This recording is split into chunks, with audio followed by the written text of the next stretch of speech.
welcome to SVG-TV News of Friday, November 16th, 2018. I am Yvette Boynes with the details. Prime Minister Dr. Ralph Gonsalves has expressed optimism about the future of the cocoa industry here with the investment made by the SVG Cocoa Company. Today, the Prime Minister and government officials toured the cocoa facility at Dixon in North Windward, where he said the investment has contributed to the revival of the cocoa industry, which means well for SVG.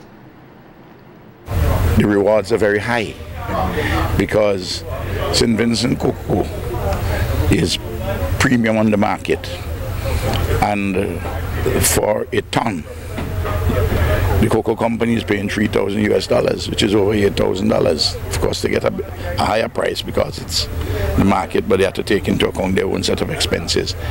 They have about 450 acres planted, and other people whom they have given plants, etc., another 100 and something. They themselves have another 400 acres, either ownership, outright, or leasing, and they want to begin to expand on the leeward side of the island. PM Gonsalves said that the processing facility is commendable and that the work that goes into ensuring the product is export ready is complementary. Involved a lot of skill in terms of the grafting, and you saw young people doing fantastic work there. And similarly, they understand this process in fermentation. It's a simple process, but it has to be very carefully done. And of course, the drying similarly. You know, this is a commodity which requires you to put in a significant amount of investment up front in the case of the cocoa company, because you're not going to properly begin to get the true rewards until about 5 years after. PM Gonsalves toured the processing facility where there are 6 staff members who ensure the beans are properly processed and fermented. He also visited the cocoa nursery where there are more than 45,000 grafted plants. The staff there explained the growth process of the plants after grafting. The plastic is intact for about 21 days. Now we remove the plastic and you see the buds. Yes. Yeah. Alright. Of course, we treat this with a little fungicide. Yes. Keep it with the fungus and so on. Very interesting. And then in 2 weeks' time, should be looking something like this. Alright. There we go. Another 2-3 weeks. Alright. And we have some at least 3 hard leaves. We then take off our mother plant with this. Put it off right there. And we There's another plant coming off there. Yeah. Alright. So this should be ready to plant. This is like 3 months after. Yeah. Managing Director of the SVG Cocoa Company, Andrew Hadley, is encouraging cocoa farmers to switch to grafting, noting that it will yield greater economic gains in the long term. Hadley uses grafting for more than 150,000 cocoa plants at his nursery. He, however, noted that the seedlings have a 50-50 chance of survival.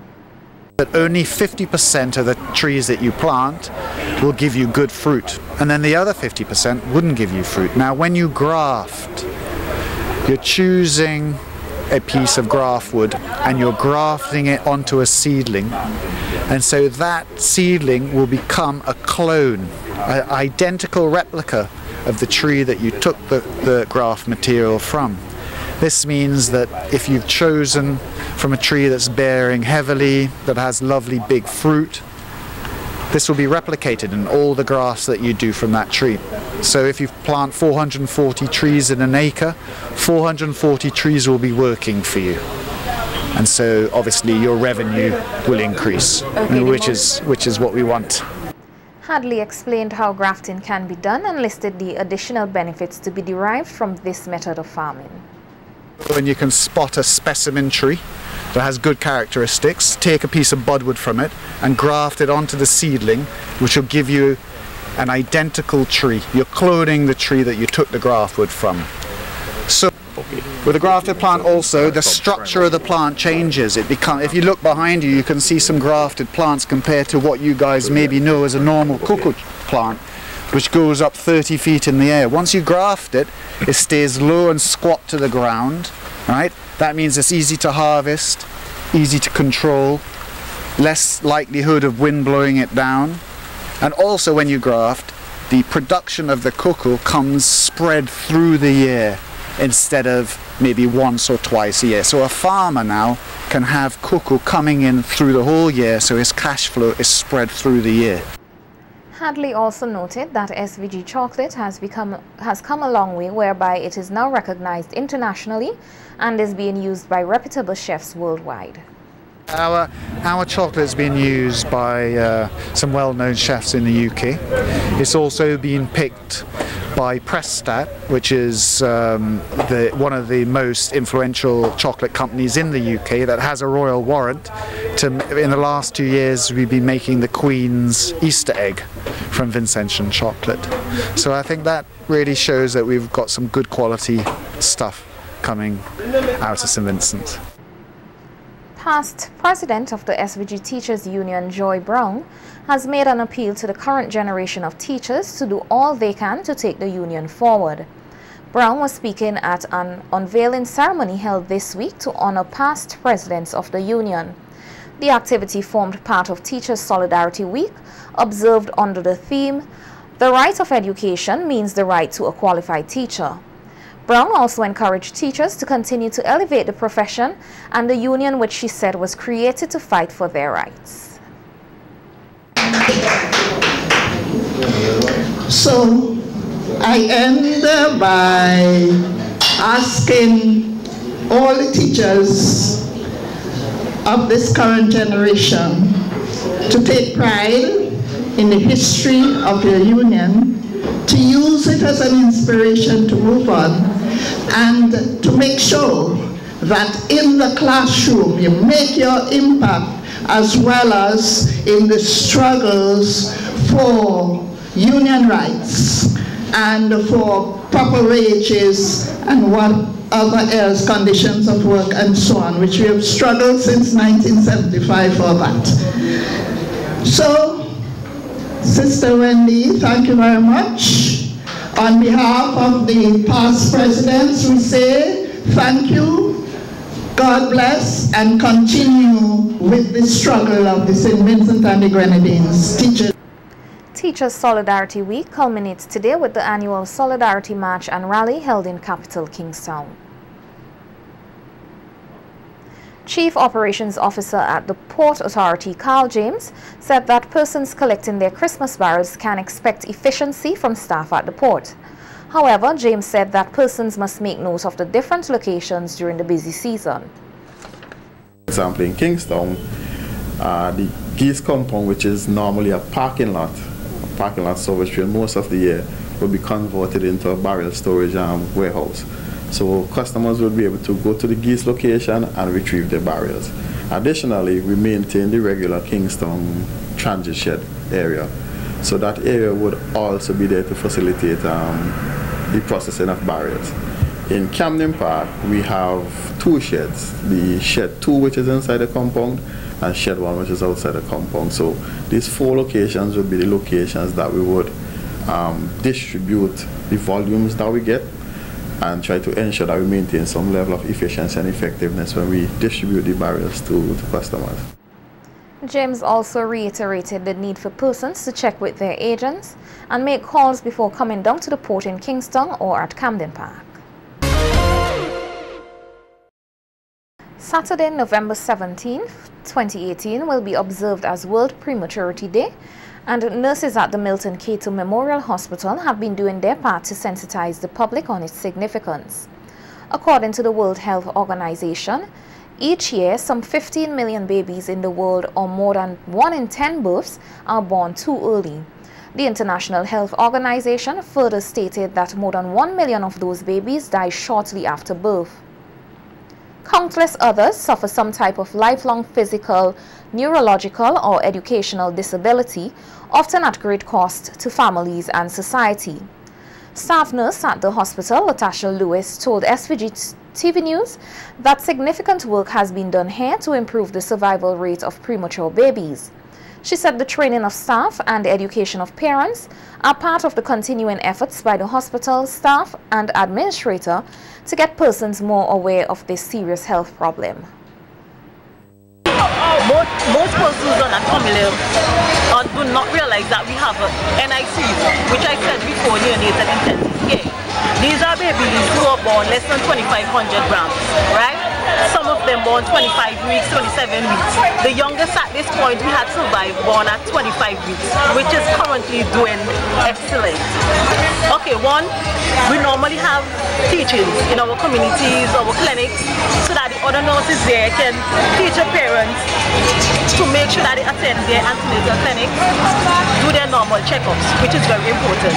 Because what we normally find, most of our premature babies were born to young mothers, teenage mothers, also mothers who are multi-gravidas, meaning they have their 5th or their 6th pregnancies, right? So we try to do teachings as much as possible to educate the community.